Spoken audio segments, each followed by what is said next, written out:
Hebreus, eu vou ler na Nova Versão Transformadora, na NVT, versículo 8, diz assim, praticamente em todas as versões vai ser quase a mesma coisa, né? Porque Jesus Cristo é o mesmo ontem, hoje e para sempre. Em algumas versões vai ter, ele é o mesmo ontem, hoje e eternamente, né? Essas são as poucas variações que existem para esse pequeno trecho da palavra de Deus, mas que na verdade está imbuído de tantas coisas relevantes para a vida da igreja. Porque se nós pegamos esse versículo pequeno da Bíblia, da Escritura Sagrada, e queremos usar ele apenas como uma frase motivacional, e a igreja que me acompanha, né, a igreja que eu pastoreio, sabe muito que eu sou um pouco avesso a usar as Escrituras Sagradas meramente como uma fonte de chavões, como uma fonte de frases motivacionais. Porque cada texto da palavra de Deus, cada frase da palavra de Deus, ela tem um fundamento que excede ao nosso entendimento, que vai além da nossa compreensão humana. E quando nós falamos a respeito da imutabilidade de Deus, nós precisamos entender o porquê ela é relevante para nós.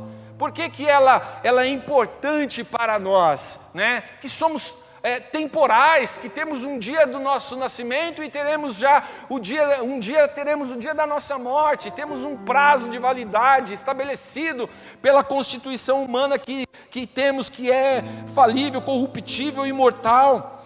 Mas por que a imutabilidade de Deus é importante para nós?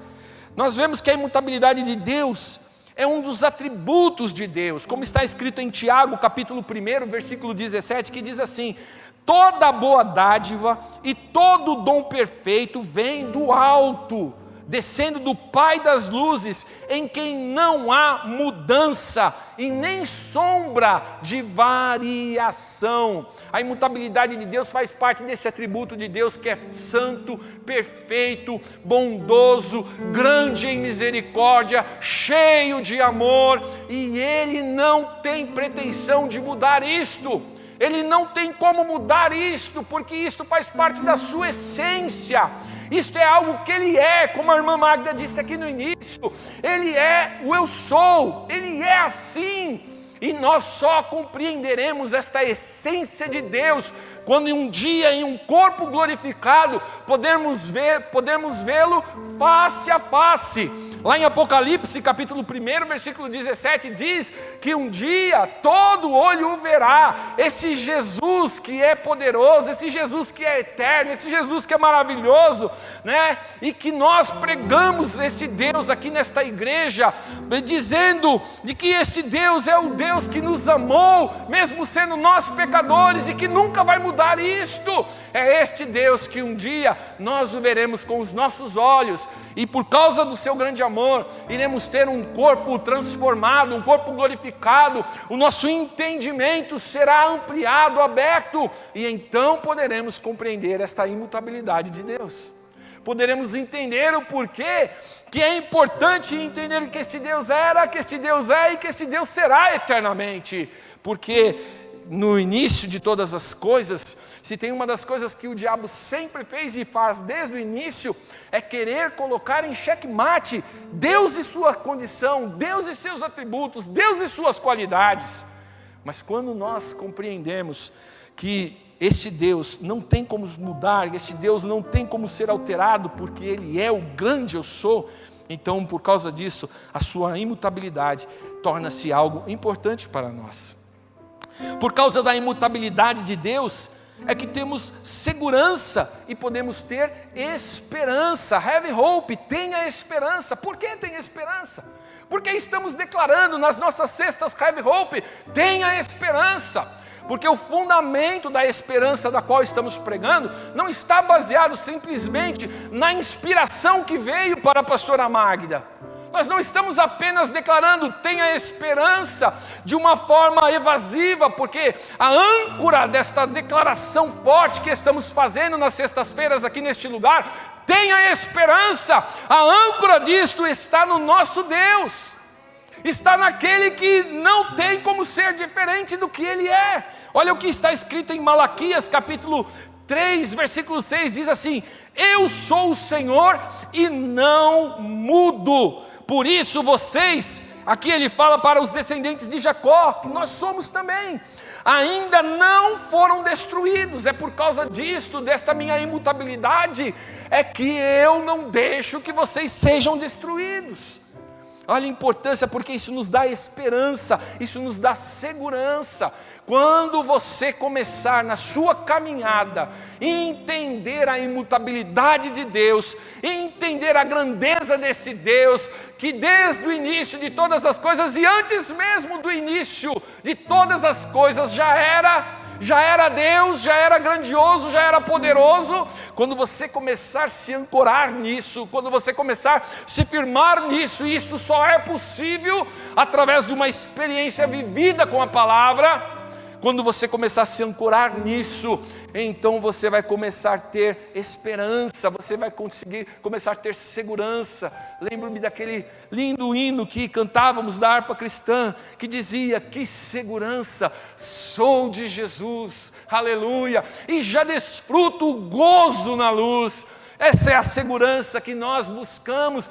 Muitos estão buscando essa segurança no dinheiro, muitos estão buscando essa segurança nas suas propriedades, na sua força, no seu conhecimento. Grandes desilusões estão sofrendo em suas vidas, aqueles que estão ancorando as suas vidas nessas coisas efêmeras e passageiras. Por isso nós precisamos entender que o Deus que era é o Deus que é. E o Deus que é o Deus que será, e nada vai mudar, aleluia. Em 2 Timóteo capítulo 2, versículo 13, Paulo falando para o seu discípulo Timóteo, olha que coisa tremenda que ele fala, olha, ele diz, ele citando na verdade, a palavra de Deus, ele diz lá, olha, se nós, ele pensa assim, vamos pensar assim, vamos fazer aqui um exercício.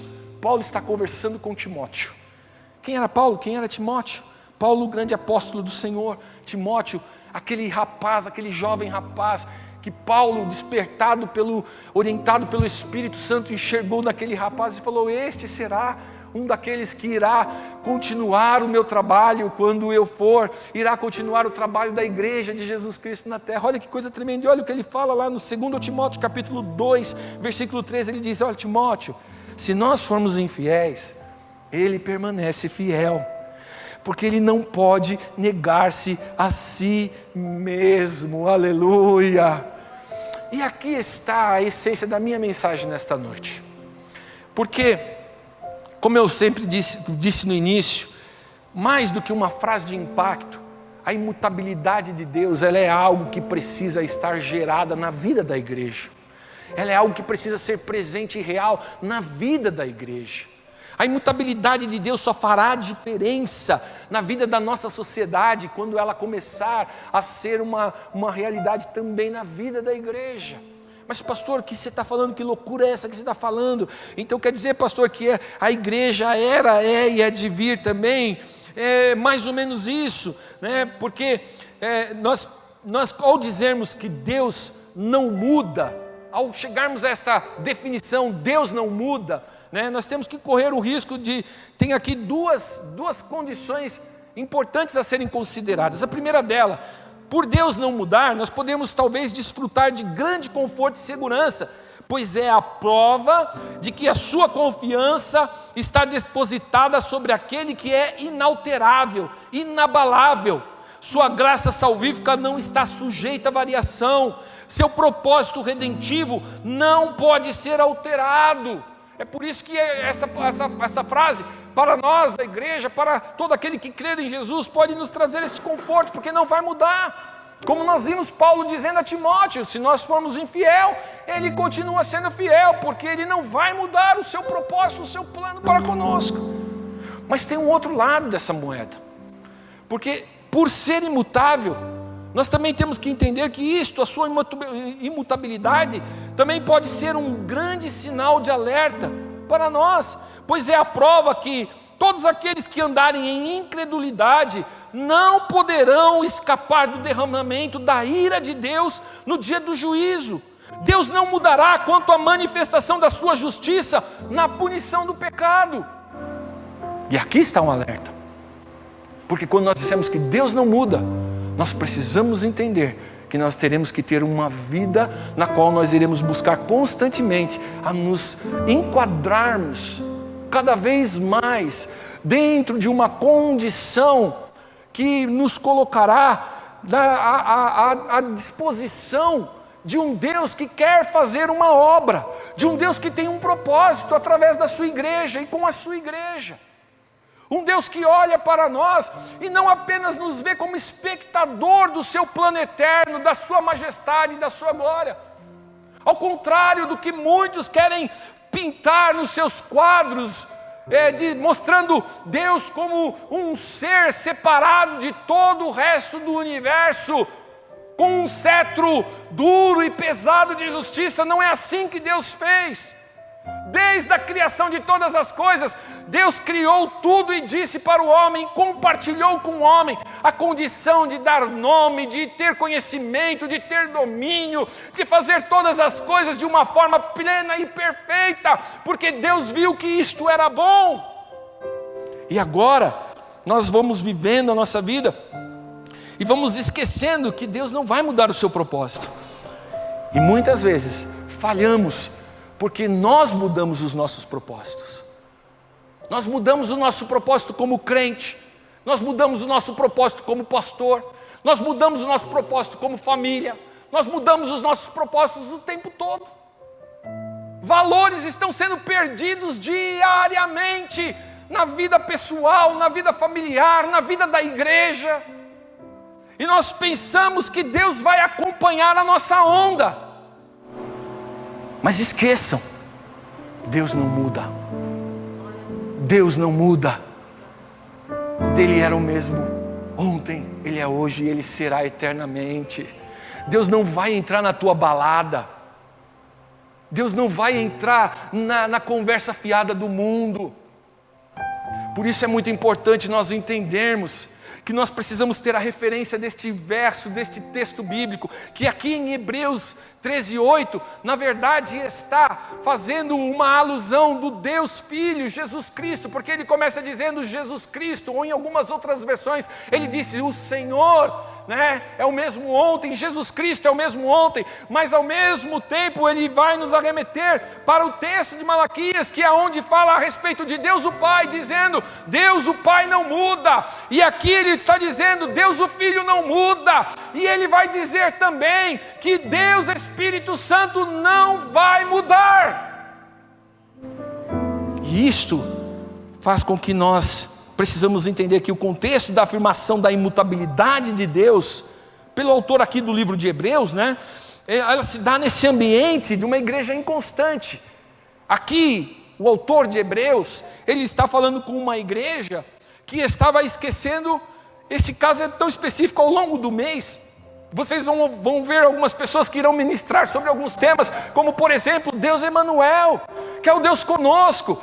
É o Deus que vai fazer uma aliança com o seu povo e vai dizer, eu estarei no meio de vós todos os dias até a consumação dos séculos.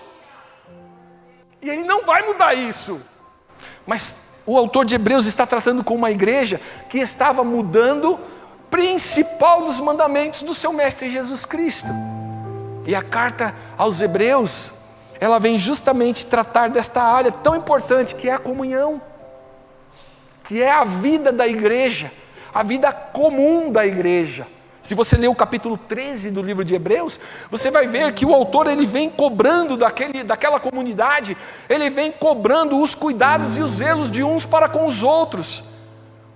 Ele vem dizendo para eles lá, ele vai falar com eles e vai dizer, olha, vocês precisam cuidar das pessoas que têm dificuldade, das pessoas que estão presentes. Vamos lá, dar uma lida ali nos textos anteriores, nos versículos anteriores de Hebreus capítulo 13, olha só no versículo 3, não, no versículo 1 mesmo, olha, ele começa dizendo, continue a amar uns aos outros como irmãos, não se esqueçam de demonstrar hospitalidade, porque alguns, sem o saber, hospedaram anjos, lembrem-se dos que estão na prisão, como se vocês mesmos estivessem presos. Olha isso aqui, irmãos, Jesus da glória,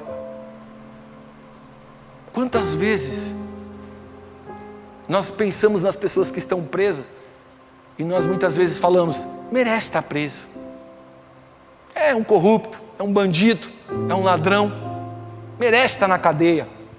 E olha que o autor aqui está dizendo, pensem nessas pessoas, sofram com essas pessoas como se fossem vocês. Lembre-se dos que são maltratados, como se sofressem os maus tratos em seu próprio corpo. Honrem o casamento e mantenham pura a união conjugal, pois Deus certamente julgará os impuros e os adúlteros. Não amem o dinheiro, estejam satisfeitos com o que têm, porque Deus disse, não o dê. Olha só aqui, ele faz essa introdução dizendo algumas coisas que a igreja precisaria estar vivendo na sua prática diária, contínua. E ele vai fechar o desfecho desse texto e não o deixarei, porque ele fala assim, vocês têm que fazer tudo isso, porque o Deus que vocês estão servindo, que não muda, ele está dizendo, eu não o deixarei, jamais o abandonarei. Por isso podemos dizer com toda confiança, o Senhor é meu ajudador, portanto não temerei. O que me podem fazer os simples mortais? E aí no versículo 7, que é o link desta primeira parte do capítulo 13, para o momento que é o principal deste capítulo, que é justamente Deus não muda, ele vai falar assim, lembrem-se dos seus líderes, que lhes ensinam a palavra de Deus. Pensem em todo o bem que resultou da vida deles e sigam o seu exemplo de fé. Aí ele olha para a liderança da igreja e fala, conduza a igreja com dignidade, com honestidade, com integridade, firmado na palavra. Cobre a igreja desta ação que precisa provar para os outros o amor de Deus derramado e distribuído na vida da igreja. A igreja não é uma célula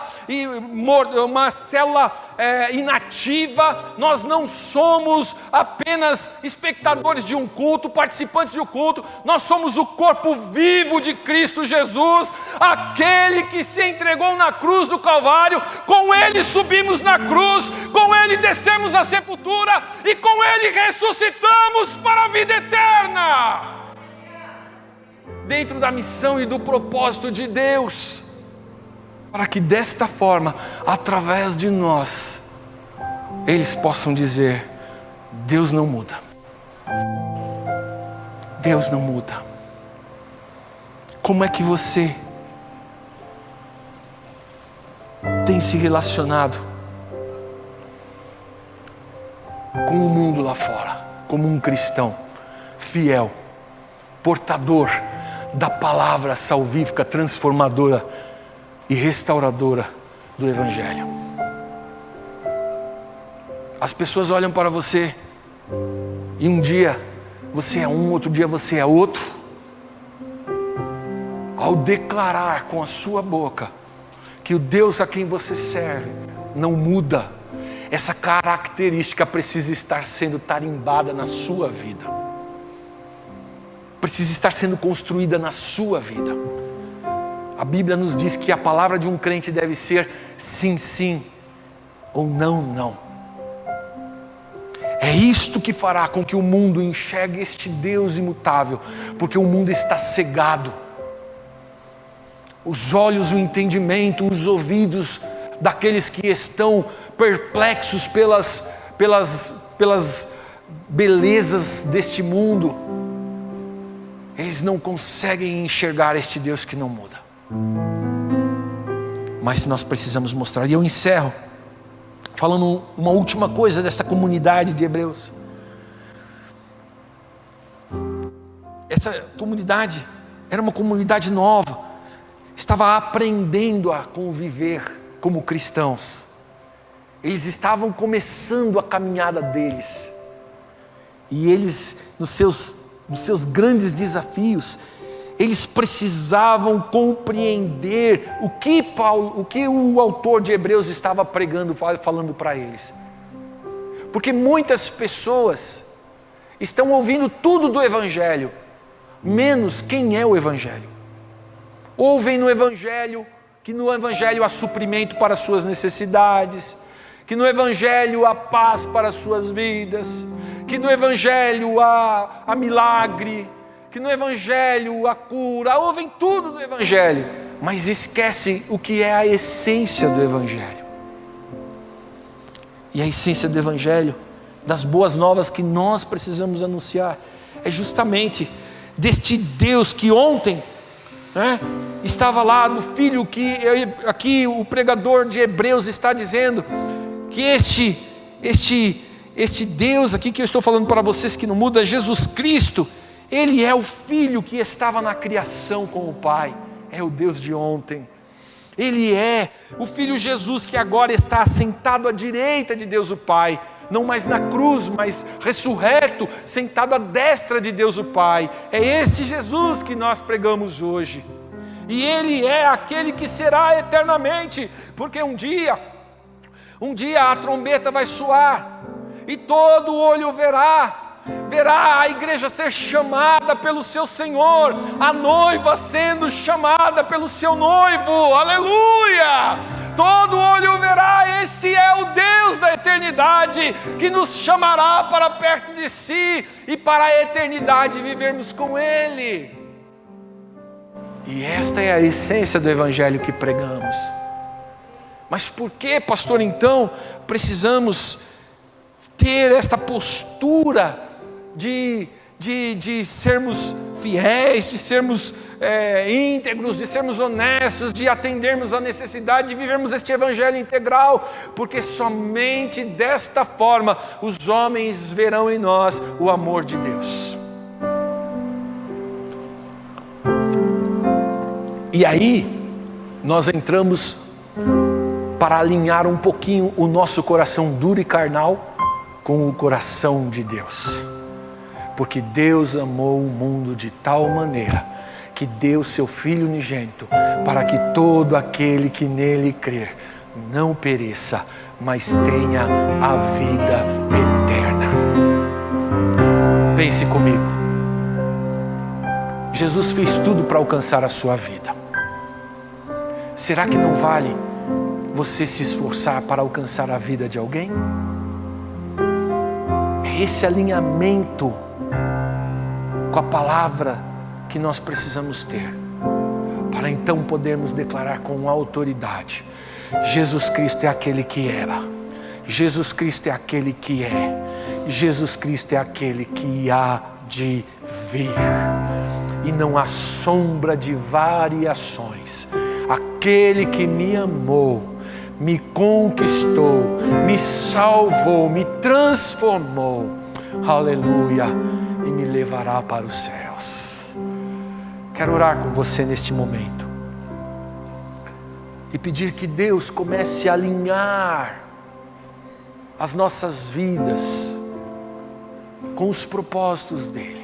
Porque os grandes milagres que estão para vir na vida da nossa igreja, nas nossas vidas, eles não serão os milagres que muitas vezes nós pedimos para nós. E o que é interessante, que na Bíblia há muito poucos milagres daqueles que oraram por si mesmo, que pediram para si. Os grandes milagres geralmente foram a oração de alguém por alguém, foram a intercessão de alguém, seja de um profeta, seja de um servo de Deus, seja do próprio Cristo, dos apóstolos. Sempre foi Deus usando alguém para alcançar alguém. Sempre foi Deus usando e dando poder e autoridade a alguém para fazer o bem a alguém. Nós precisamos entender que quando isto começar a dominar o nosso coração, nós vamos começar a provar de um Deus que não muda, de um Deus que deu uma única palavra. E entre tantas palavras que você vai encontrar nas Escrituras Sagradas, tem uma que o Mestre Jesus diz assim: se você crê que eu sou o Deus que não muda, se você crê que eu sou o Deus que criou todas as coisas, se você crê que eu sou o Deus que ressuscitou, se você crê que eu sou o Deus que fui preparar um lugar para um dia você estar comigo, se isso está cada vez mais firmado no seu coração, Acredite, tudo o que você pedir no meu nome, crendo, você receberá. Olha que mistério, olha que coisa grandiosa. É isto que Deus quer fazer, ao declarar que Ele é imutável, ao declarar que nele não há sombra de variação, e que se você trilhar pelo caminho ao qual Ele tem lhe ensinado. Jesus um dia disse para os seus discípulos: aquele que tem os meus mandamentos e os guarda, este é o que me ama, e aquele que me ama será amado de meu Pai, e eu então me manifestarei a Ele. Aleluia! Se crermos nestas coisas, irmãos, então estas palavras farão sentido em nossa vida. Não serão apenas o tema de uma campanha, mas elas serão a certeza e a convicção plena que todos os dias pelas manhãs nós iremos levantar com este sentimento em nossos corações, cheio em nossa alma, dizendo: ah, que bom, hoje o dia está cinza, amanheceu chovendo, hoje o meu país está difícil, hoje a humanidade está mais difícil, mas o meu Deus continua firme no seu trono de glória, reinando soberano, deliberando a respeito da minha vida, e 1000 cairão ao meu lado, 10.000 à minha direita, mas eu não serei atingido, porque com os meus olhos eu verei a grandeza deste Deus poderoso, que era, que é e que há de vir. Oremos ao Senhor, em nome de Jesus. Senhor, nós queremos crescer, Senhor, na graça e no conhecimento de Ti. Queremos crescer, Senhor meu Deus, naquilo que diz respeito, Senhor, a este Deus maravilhoso e poderoso e soberano, ao qual temos buscado na Sua palavra, vivido, Senhor, na experiência da comunhão da igreja e pregado com os nossos lábios. Queremos Te pedir, Senhor, nos ajuda na nossa incapacidade de conseguirmos entender, Senhor, aquilo que as Escrituras Sagradas nos revelam tantas vezes, Pai. Queremos achar formas de enquadrar, Senhor, aquilo que é espiritual, que é divino, que é eterno, que é soberano, Senhor, dentro de um mundo tão pequeno como o nosso, efêmero e passageiro. Mas em nome de Jesus, libera a Tua igreja para viver a experiência mais ampla, mais profunda, a experiência mais alta, que é a grandeza desse Deus imutável, que não vai nem para a direita nem para a esquerda, mas permanece firme naquilo que tem prometido. E nós queremos provar, Senhor, desta grandeza em nossas vidas, em nossas famílias, em nossos ministérios, para que todos saibam, Senhor, que o Senhor é Deus acima de todas as coisas e é Senhor de nossas vidas. Oh Deus, ensina a Tua igreja a trilhar o caminho dos ensinamentos bíblicos, para que desta forma, Senhor, esta palavra faça sentido a todos aqueles que ouvirem ela ser pregada pelos lábios desta igreja, Pai, pela vida desta igreja. Oh Senhor, que nós possamos compreender que temos algo da Tua parte, que temos algo para dar, e que temos algo, Senhor meu Deus, maravilhoso para receber da Tua parte. Em nome de Jesus eu oro. Amém.